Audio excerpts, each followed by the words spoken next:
TimesEnds Radio.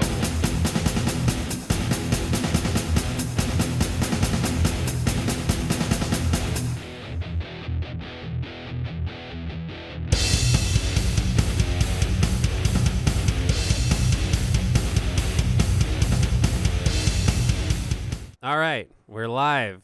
Timothy. Yes, Maximus. How are you? I'm doing good. How are you, my friend? Good. This is excited. Yeah. So, update us on how life has been so far. It's been what, like maybe a month and a half since we last spoke? Yeah, something like that. What did we do? End of January, something like that? Something like that, yeah. Yeah, so yeah, a month and a half, couple months. Life moves forward as it does.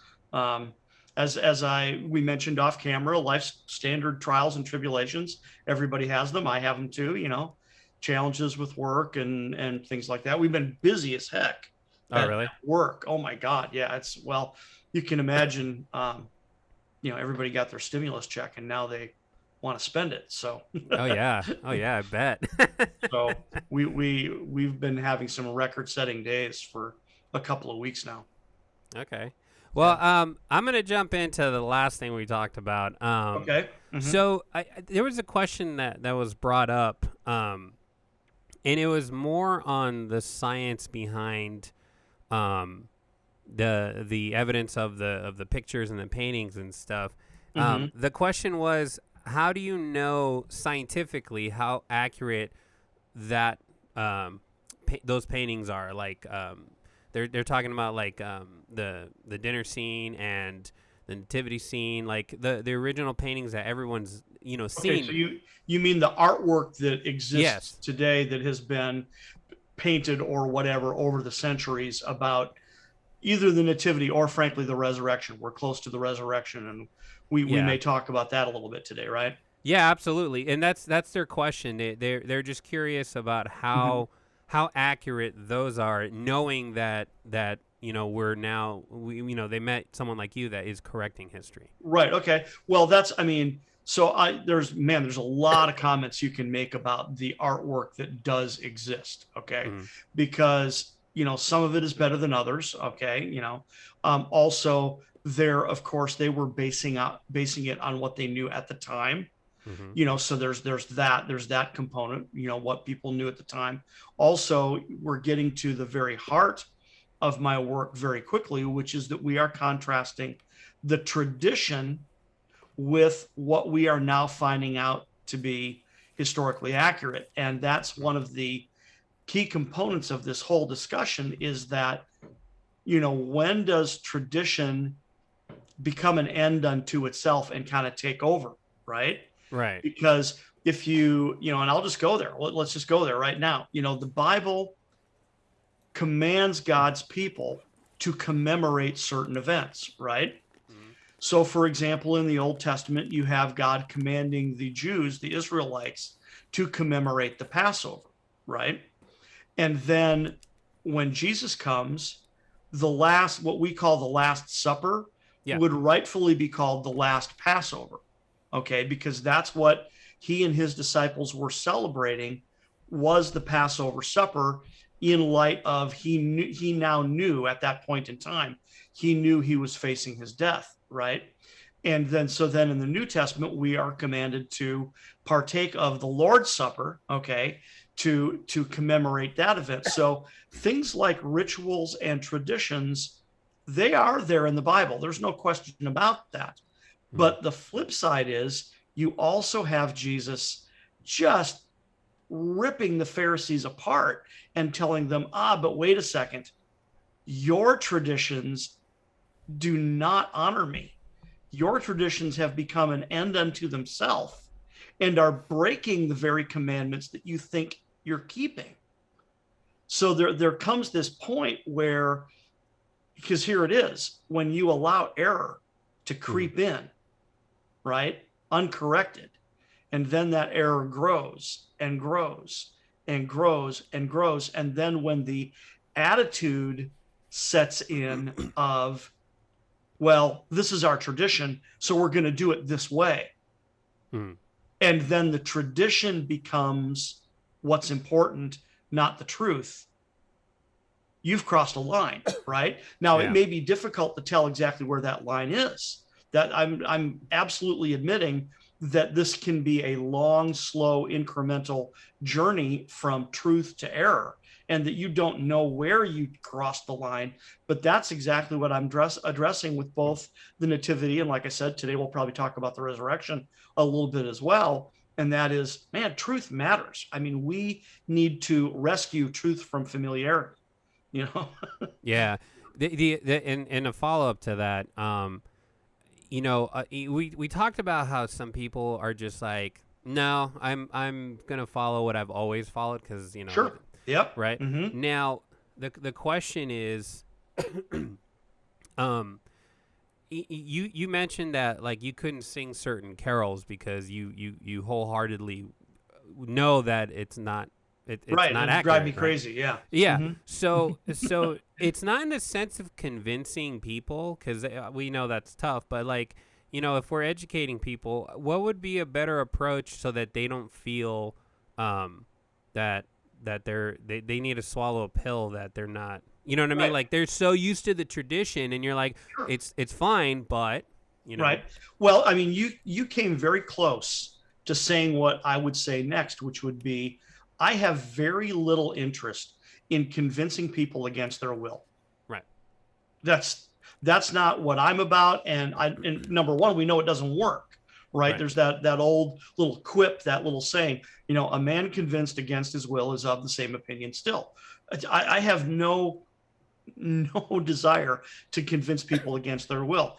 I want to have conversations with people who have questions, whether we agree a little or a lot, right? If you want to have a conversation, I'm open, so I actually enjoy having conversations with skeptics, as long as it's a conversation. Okay. Right. Because like I said, I have no interest in convincing someone against their will. So if they're that skeptical that they're not going to, and it's not that they have to believe what I say. That isn't it. That isn't it either. You don't have to believe me, and that isn't what this is about either. But if we're not having a conversation where there's intellectual honesty and we're trading ideas and listening to each other, it's like, okay, well, that's pointless. I don't need to convince you. I know you're not going to convince me. So, so that's where that is. But, back to your artwork question, there's some of it that is okay. And then there's a lot of it that's garbage. And frankly, it's because it's based on what they knew. And if they knew what they knew was incorrect, then, you're kind of stuck, right? And I haven't gone there in depth lately, but I have done a little bit of it on my website, where I will take a work of art and that's about the Nativity, and I will research who the artist was and when he did it and things like that, and then point out, okay, well, this is what we know is correct and this is what we know is incorrect and stuff like that. So like a couple of quick examples is you can go to my website and you can see it. It's one of my earliest posts, and I don't have the artist's name memorized, but he painted a couple of pictures about Bethlehem in winter, right? Okay. With the Nativity. Well, now we know that it wasn't in winter, right? Yeah. And then not only is it winter in his painting, but it looks like a European village in winter. He didn't adjust for the fact that, the latitude of Jerusalem is the same latitude as Ensenada. Okay, so it's or El Paso. Okay.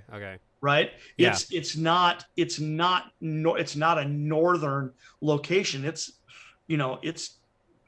pretty southern, right? And it's on the Mediterranean. That's very, very temperate. It's not quite tropical necessarily, although in some parts of Israel it probably is. But so winter in Jerusalem means rain. It does snow, okay, or Bethlehem rather. It does snow occasionally. It does happen, and people, remark that. They go, "Oh, look at this! It snowed in Bethlehem," because it can happen, but it's really pretty unusual. So there's one quick example of winter in Bethlehem. Okay, great, right? No, it wasn't winter, so we know it didn't look like this, And then I can't remember if I posted it on my website. I know I posted it on my Facebook page. I came across a work of art which showed now it's frequently in classical terminology, it's known as the adoration of the Magi, right? Mm-hmm. So it's when the Magi showed up, and there are lots and lots and lots of depictions of the adoration of the Magi. As a matter of fact, one of the factoids I tripped over is that there's more artwork that is the adoration of the Magi than there is just of the baby Jesus, right? Or even the baby Jesus with Mary or with Joseph. But when you add in the Magi, now all of a sudden there is a ton of artwork about the adoration of the Magi. And like I said, I posted it on my Facebook page. Did you post it on your personal one or God Save the King? No, on the God Save the King page. Okay, that's why I'm right. Trying to find it. I do not. I have several different Facebook pages. Yeah, right. And therefore, and so, God Save the King is on the God Save the King Facebook page. Okay. And so if I say I posted it, that's what I'm talking about, right? Got it. Okay. So you'll probably find it by scrolling down there that there's a picture of the infant Jesus with the Magi, not the baby Jesus, right? Mm-hmm. And so whoever did this work of art made the very correct assertion that by the time the Magi showed up, Jesus was about 15 months old. The one where you said this representation is somewhat helpful because Jesus was indeed a toddler. Correct. That's the one. That was one of my questions too. Is there any paintings or not pictures, but paintings of him, teenager and growing up and stuff? Right. Well, see, and that's what you and I were talking about off camera. Is that my ultimate goal for God Save the King is not only to retell the story of the Nativity and tell it accurately, but I need to produce the visuals. Right. That's the challenge. Is that because all the visuals we have are wrong, that means we don't have any that are correct. I can't go to the internet and quickly look up pictures of the Magi or pictures of the infant Jesus or pictures of the baby Jesus and find the ones that look the way I know they looked, because the tradition took over so extensively that every visual we have, right, looks like the tradition, Yeah, and see, So and to go back to that question, that's what I like about you, is that you're not following like some individuals will try and cram their beliefs and thoughts and all that down your throat. But with you, it's education and conversation, whether people accept it or not. And just for the individual that asked that question, everything he's saying now, he's saying like it's evidence and stuff, but it's what we're trying to correct, and so that's kind of like what he's going off of, is that it's all about the conversations. And I like that a lot because you get more out of conversations than debates. Yeah, I mean, exactly. I've been asked to debate people, and I generally refuse, because it's like I don't want to. I have no interest in arguing with someone, because at the end, who's convinced? Right. And I mean, maybe you might reach some people in the audience, and maybe you might convince some of them. But why do I want to go toe to toe with someone who doesn't believe them and sit here and beat each other up over what you believe and what I believe? It's to me, that's a waste of my time. But I enjoy, like I said, repeating myself, I enjoy conversations, and as a teacher, and this as a music teacher, that moment that a student gets the aha moment, that's what it's all about as a student. So whether it's like we talked about last time, whether I'm teaching music, whether I'm teaching martial arts, whether I'm teaching the Bible, when the light bulb comes on, and the person listening to you goes, "Oh my God, I never thought about it that way. Yep. That's amazing." Yep. That's what we live for, Yeah, so it's awesome. Yeah, yeah. I mean, you said it, and that's why I like this a lot, because your approach with this is really, you know, in all honesty, there's no arguing. They're just like the questions like they have is just Yeah. generic, and it's understandable. Like just, and the painting thing was interesting to me when they said, how do we know those are the accurate paintings? But like you said, you would research who did it, and Right. And sadly, because most of them are based on the tradition, most of them need some correction, right? You Because mean the paintings are based on tradition? You said. yeah, because Oh, well, here, let's do this. Let's play a little game here. okay. So the traditional nativity story, Right. right? Mary and Joseph are they're newlyweds, right? But Mhm. she's already pregnant. They need to travel to Bethlehem from their home in Nazareth because of this. Now, in the Bible, it's depending upon which English version you read, it's either called a taxation Mhm. or a census or a registration. And it's a registration. It wasn't a taxation, and it wasn't technically a census. It was a registration of kinds. And we can talk more about that in a minute. But that was what caused them to have to travel Mhm. to Bethlehem, which is, we know for certain that it is Joseph's ancestral hometown. And most likely it is also Mary's ancestral hometown. It's just that for her, that's not mentioned specifically. For him, it is. It's that we know it's his ancestral hometown. So they have to go there to register because they are, the way the Bible says it, is because they are of the house and lineage of David. They are royalty. Right. I remember. They're from the royal family. So well, let's go there for a sec. So the registration, it coincided with a great honor that was being bestowed upon Augustus Caesar. Okay, he was being given the title Father of the Country by the Roman Senate. Okay, and Mhm. that's a huge, great big deal. And what it required was, it required an oath of allegiance that was empire wide. Okay, so therefore so whether it was in Roman provinces or Roman client kingdoms, because Judea was a Roman client kingdom at the time, not a province. It Mhm. was a client kingdom run by Herod the Great, but it would have required this oath of allegiance from every notable person. So the royal family in Judea, that would have been notable persons. So Right. that's why Joseph and Mary, and it says very clearly that Mary had to go with Joseph to register together, Right. right? Yeah. When you look at it in the Aramaic version, that's extremely clear that they were both required to go. So they had, so getting back on track to the traditional story, Mhm. right? They had to travel from Nazareth to Bethlehem. And then we read that when they arrived in Bethlehem, and this is fun because this is the amazing stuff that I've uncovered.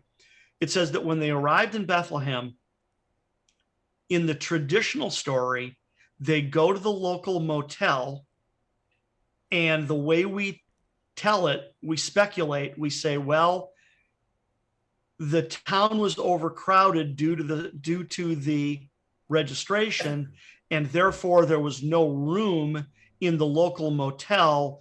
So they stayed. So the innkeeper offers them to stay in the stable that's behind the inn, and that's where Jesus is delivered. And then the shepherds show up, and then the magi show up, and then you have your manger scene with the shepherds on one side and the magi on the other, Right. and all this stuff, That's right? tradition. But That's but the tradition is travel to Bethlehem, no room in the motel. Mhm. They go to the stable, they give birth, the shepherds arrive, the magi arrived. Okay. Now we've already talked about the fact that, sorry, magi didn't arrive until 15 months later. Right. Okay. Right. Right. Because in the scripture it very clearly says that the shepherds found a baby in a manger. The magi found a young child in a house. Right. And those are not the same thing. Okay. They're just not. Now, and then also, and see, now it's understandable how the tradition came about. It's actually very understandable, because when you read that she laid him in a manger because there was no room in the inn, the motel, right? Mm-hmm. You think to yourself, well, what is a manger? Well, a manger is a feeding trough for animals. Okay, well, where do you find a feeding trough? Well, you find a feeding trough in a stall for cattle or sheep or something like that. And well, where do you find that kind of stall except in a stable? Okay, so it's completely understandable why we went there. But what we didn't do is we didn't actually do really good investigative research on what Judean life and architecture would have looked like. Right, like you mentioned, the inn is a guest room. Is guest room, right? Yeah. Because what I've discovered is that, well, number one, if you were standard Judean, person, number one, you were taxed to death by Herod, so you didn't have a lot of money, right? Mm. And while you may have had some household animals, they didn't use stables as a regular practice. Not for the commoners, not for the commoners or the poor. Now, if you were rich, you might have a stable for your animals, but if you were a commoner, you didn't have a stable for your household animals. You had a cow and a few sheep or goats or something like that. But what you did is you kept them in the house, right? Yeah. And at night you would, or pardon me, in the daytime, you'd take them outside and put them in a pen, or stable, or tether them outside. But then at night you brought them into the house. So the manger they're referring to is in the house, right? And then, like you've already indicated, and we talked about this last time, that the guest room was at one end of the house.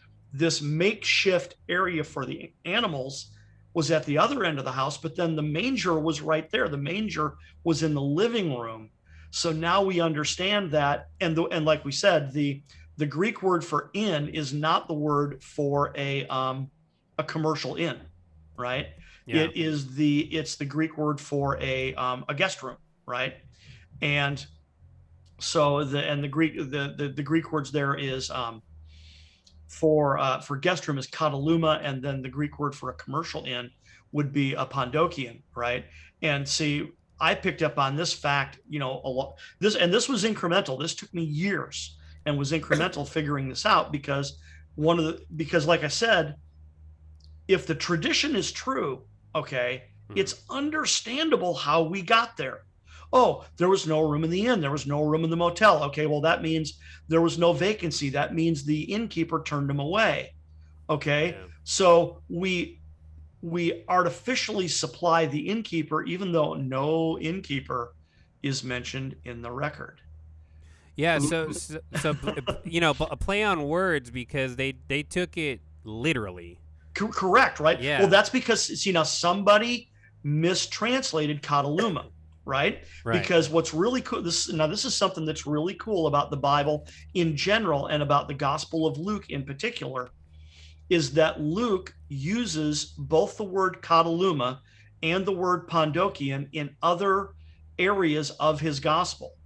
So and most people, even whether they're trying to or not, we use our language consistently, right? Yeah. And Luke was a historian, so therefore, unless he was a crank, he used his language very, very consistently.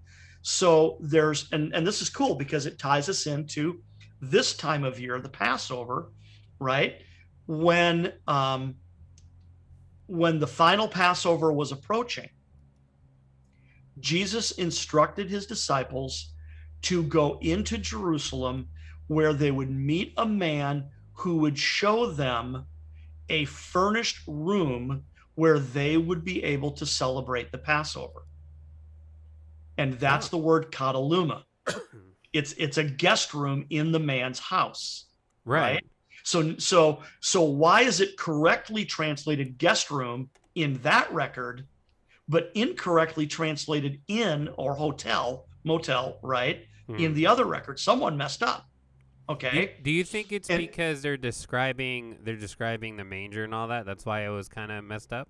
Well, yeah, like I said, once again, if you key off of the word manger Right. and you aren't aware that the manger is actually in the living room, Yeah. right, then the line of thought, the line of logic does make sense. Well, where's a manger? Well, what is a manger? A manger is an animal trough. Well, where's an animal trough? An animal trough is in a stall. Well, where's a stall? A stall is in a stable. Okay, the conjecture makes sense, but it just turns out that's exactly what it was. It was conjecture, and we just went down a rabbit trail in the wrong direction for several thousand years. Yeah, but you'd figured that they would, like a linguist would be like, that word doesn't mean two different things, Right. Well, that's what happened. Me and others like me went, wait a second, time out. Did anybody check? Yeah. Right. So just to finish the statement here. So in contrast, you have the record of the Good Samaritan, right? Mm-hmm. So in the story of the Good Samaritan, this man gets hurt, the man gets wounded, and he gets passed by. The priest passes him by, the Levites pass him by, but then the Samaritan helps this wounded man.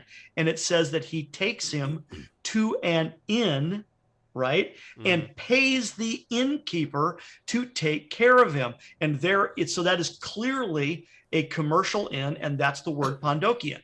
Right. So we have this beautiful contrast all in the Gospel of Luke of the word kataluma and the word Pondokian. So now we know that the kataluma is the guest room in a private home. Yeah, that's just funny how they translated it and just took it literally because of one description. Yep. That's where. And that's all it takes. That's all it takes. And last time did we talk about the Protoevangelium of James? Does that ring a bell? I'm not sure, to be honest with you. So the Protoevangelium of James is what is known as an apocryphal or a pseudepigraphal work, right? Mm. It's extra biblical. It's not part of the Bible. It was written about 200 years after the bulk of the scripture was already written down, right? Mm-hmm. Now, it's attributed to James, the brother of Jesus. Mm-hmm. That's why it's called pseudepigraphal, because it is falsely attributed to James. Anybody with a brain knows that it wasn't James who actually wrote it. And yet at the end of the manuscript, it says, James, the brother of the Lord, writing from Jerusalem, blah, blah, blah, blah, blah. Okay. Well, we know that's not true. So it's somebody made it up, okay, and wanted to make it look like it was inspired the same way we talk about the scriptures being inspired. And unfortunately, there was a lot of this. There was a lot of this going on. A lot of these apocryphal works, these pseudepigraphal works, they were people that were writing stuff down and they knew it wasn't true and they did it anyway because they wanted to look cool, right? Right. So the Protoevangelium of James is one of these books or articles, right? It's not very long. It's only, what is it? I forget off the top of my head, but it's only 25 or 30, I think, paragraphs long. It's not super long.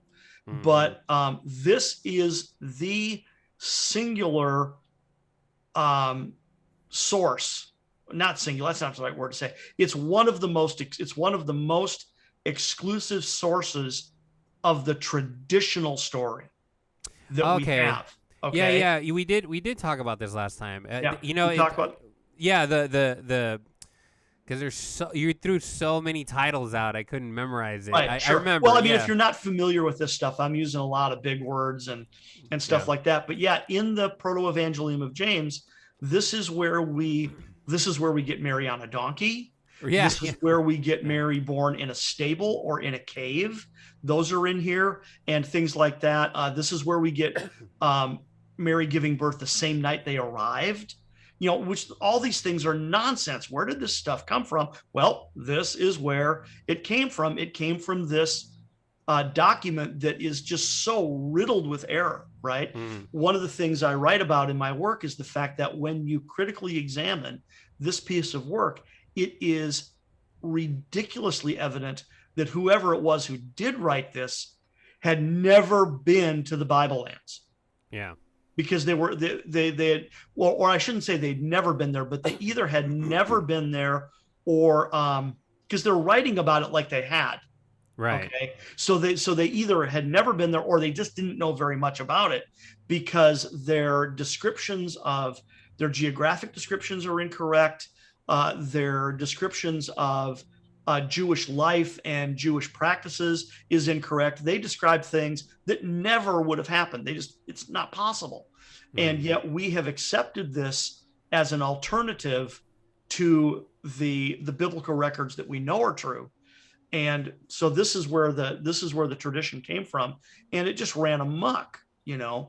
So likewise, getting back to our previous conversations, this is why we think it was in a stable, right? Yeah. Which, like we've said, makes a certain degree of logic if you're keying off of the word manger, right? Because Yeah. if that's a feeding trough, once again, well, where do you find a feeding trough? In a stall, in a stable, et cetera, right? Yeah. So it does, and likewise, therefore, now the artwork makes sense, right? Because for hundreds of years, right, and especially once you jump forward to, I forget the exact date off the top of my head, but it's about 1,000 years. So it was like 11th century, 12th century. I don't have it memorized because there's just so much information. You have the first ever living nativity scene being done by St. Francis of Assisi, right? Yeah. So he keyed off of the traditions that he was familiar with, and he got some live animals and some straw, and he did it in a cave, and he did this, living nativity scene, right? Based upon what he knew. But what he knew was incorrect. But then that became so popular. See, and history records that once he did that, that nativity scenes became so popular that it only took about 100 years, and you could find it anywhere in Europe. Right. When he had done it once, in Italy, right? And then it took off, flash in the pan, and the next thing you know, it's all over Italy that you can find these living nativity scenes. But now we're finding out that, yep, I'm really sorry, folks, it didn't really look like that. But all the way back now to your original question is, yeah, most of the artwork is incorrect because the artwork is based on the tradition. So it shows Mary and Joseph and the baby Jesus in an animal stall, which wouldn't have been the case, right? Right. And surrounded not only by, of course, the shepherds brought a couple extra sheep with them, right? Which, that's kind of questionable. If you're the shepherds in the field and the angels appear to you and say, the Messiah is born, and you decide to go try to find him, are you going to haul a couple of sheep with you? No. It's like, no, I'm good. Let's go, Max. Let's go. We've been given the sign. Let's go find the baby Jesus. So we don't take sheep with us, right? And then now the irony is, here's the irony, right? Now that we do understand what traditional Judean architecture would have looked like, there may have been animals right there. Okay. Right. I remember. Yeah. Right. It's possible.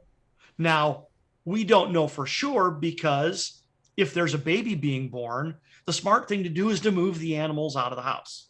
Of course. Yeah. Right. Yeah. So while it's possible, yeah, I think it's far more, because if you're talking about a very typical labor for a first child, right?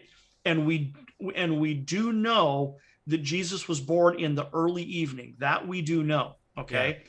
Because the whole ritual of the swaddling clothes, right? Because that was the sign the shepherds were given. The shepherds were told, you will find a baby wrapped in swaddling clothes and lying in a manger, okay?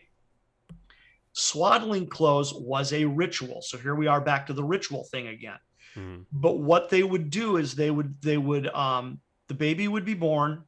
They would wash the baby in salt water, and then they would wrap it like a mummy in these swaddling clothes, these strips of cloth, and then they would pray over and dedicate the child. And then they would take the swaddling clothes off. You didn't leave them on the baby for an extended amount of time. They were on the baby for 10, 15 minutes. Right. That's it, right? Max. So look at the impeccable timing of the word of God. The shepherds are given this sign, you will find a baby wrapped in swaddling clothes. Okay. Well, that tells us They found the baby probably within an hour of it being born, because the baby would have been delivered. They would have washed it. They would have wrapped it in swaddling clothes, and said their prayers and dedicated the child to God and everything. And then, get those swaddling clothes off it, and just wrap it in a cloth, a blanket, or whatever, right? And still put it back in the manger, because it made a perfect makeshift bed. But Right. but there you go. So but yeah, they wouldn't have brought extra sheep with them. That's kind of ridiculous. But this is all in a standard Judean home. Wow. That's where it was. It wasn't in a stable. It was in a very standard Judean home. Oh, and so we were back to the notion of if it was standard labor, right? Yeah. So and I'm not a woman. I've never been pregnant, and also I don't have kids. So I'm not speaking this from experience. I'm speaking this from basic knowledge of childbirth, right? Yeah. That maybe 16, 20 hours of labor. Yeah. So therefore, if he was born at, let's just say 7 p.m., right? Right. If he was born at 7 p.m., then that means she went into labor at 1 or 2 in the morning, the previous morning. It's possible. Right. Yeah. Guesstimate, a guesstimation, that's pretty good. Right. So, so if she's in labor, the point of all this being, so she's in labor, and there's probably, this is either very close friends or family that they're staying with us. And I'll talk more about that in a minute. But yeah, we know what would have happened. They would have told all the men to get out of the house and take the animals with you. And then we're going to go find the midwife and go boil some water. And now we're going to have a kid. Exactly. Okay. Yeah. That's exactly what would have happened. That's exactly what would have happened in any agricultural community throughout the world, for that period of time. That's how it would have gone down. But they don't really show that. I mean, like me growing up learning about this stuff, like I didn't know any of that. No, See, now I wouldn't, growing up, I didn't learn any of that either. But now, as adults and as researchers, we go, oh yeah, real life here. Yeah. Real life happens. Childbirth is messy. It's painful. Yeah. She would have had contractions. No, she didn't deliver the same night they arrived. 16, 20 hours of labor at least. Maybe more. Maybe less. It's hard. You never know exactly. But yeah, did she start having contractions in the middle of the night, the day before? And then, like I said, you get up in the morning, and it's like, because I think they were with extended family. Right. You mentioned that. Right. So now, okay, well, get the men out of the house, find the midwife, get the animals out of here, build a fire, boil some water, get some rags, and we're going to have a kid sometime today, and there it is. And that's real life right in your face. So, yeah, that's why I always question the traveling, because I mean, common sense here, this has nothing to do with anything, but common sense, if a woman is carrying and there's a certain time frame where you can't travel. Yeah. Right. See, and now this is interesting, because when I first started working on this, right, and this is, God Save the King is a 30-year project for me. Right. That was one of the earlier errors that I went, okay, wait a second. They've got her delivering the same night they arrive. That's insane. It is.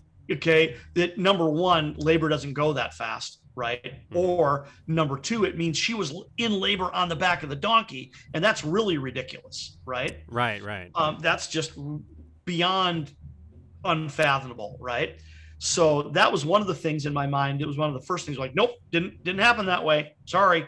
Didn't go down like that. Right. Yep. So then I started calculating, okay, well, how far, because if she didn't give birth the night they arrived, right, which is, full term pregnancy, 9 months. Well, when could she have traveled like that? Right. Yeah. At 8 months, maybe at 7 months, maybe. So you start working backwards incrementally and going, when would that had been possible? Right. Yeah. Because this wouldn't have been the first time a pregnant woman had to travel. Yeah. Right. Right. That's not, and this isn't the first time a pregnant woman would have had to have traveled at that day and time. Okay. So but so I of course did extensive research into modes of travel, in ancient Judea. Well, the most common mode of travel was called walking, Yeah. and so, and we now know that they this was a pilgrimage culture, right? That Right. they Right. had these feasts that they had to go, that the males had to go to 3 times a year. And okay, well, Nazareth is 80 to 90 miles from Jerusalem or Bethlehem, so you walk. An How long did? average adult can cover 20 miles in a day, so you take 4 or 5 days and you walk it. Yeah, that's what I was about to ask you. So Mhm. I mean, the time traveled. I mean, you got to remember, when a woman's carrying, her back's gonna go from all that Oh, walking. good Lord, yes, yeah. And Yeah. see, and that even influenced me trying to speculate which route they took, All right? right. Right. Yeah. Because over time, we have said, well, they probably traveled this way. Well, no, they might have traveled this way. So they might have taken the Jordan Valley Road, or they might have taken the King's Highway, or they might have taken what do they call it? The Way of the Patriarchs, right? Mhm. Because there is a road that goes from northern Israel to southern Israel that is known as the Way of the Patriarchs, because there are several records in the Bible with Abraham, Isaac, and Jacob traveling that exact same road. So hence it's called the Way of the Patriarchs, right?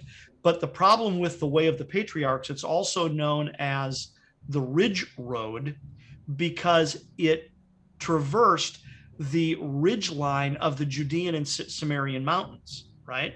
So you're talking about a road that's up, down, turns, right?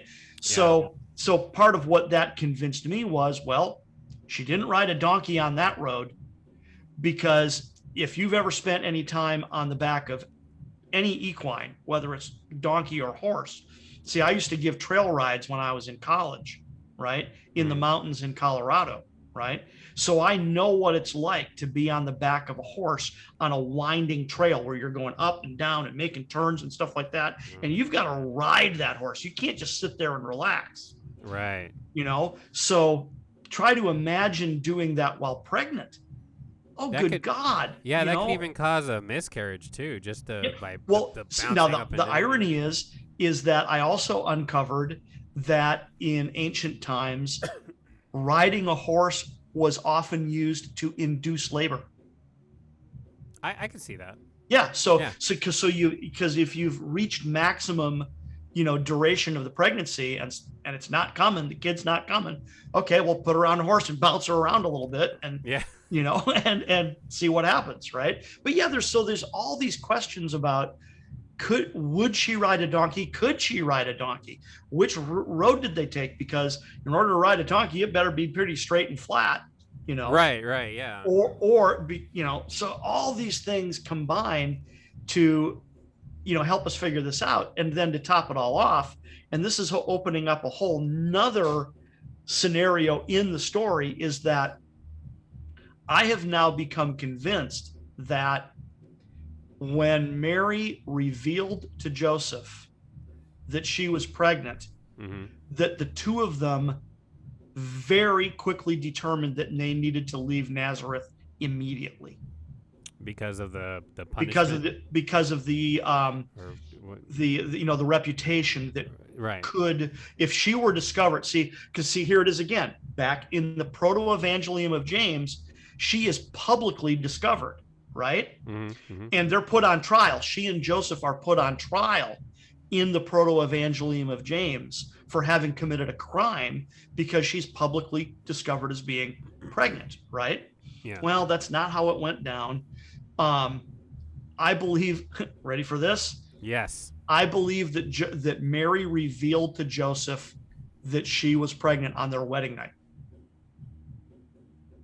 Whoa. Yeah. And it's perfect, because you have to dissect what a Jewish marriage and wedding would have looked like. Okay? Because once you do that, it makes sense, right? Why she would tell him? Right. Yes. Well, so bear with me for a second here. Yeah. Right. So in Jewish tradition, a Jewish marriage had two primary components: the betrothal and then the nuptials. Okay. Mm-hmm. So the betrothal is when the bride and groom are promised to each other, and the wedding contract is cut. The wedding covenant is cut and validated, right? Mm-hmm. And this was a day and time when they practiced, arranged marriages, right? All right, right. So the two fathers of the two children would have already met and discussed, my son, your daughter, they're getting married. Here's what the marriage covenant is going to look like. We're going to promise this. We're going to do that, XYZ, da da da da da da da. Now so we'll have the betrothal ceremony on this date, right? And we'll read the marriage contract. We'll drink a cup of wine to validate the contract. And now they are betrothed. Okay. Mm-hmm. But betrothal was way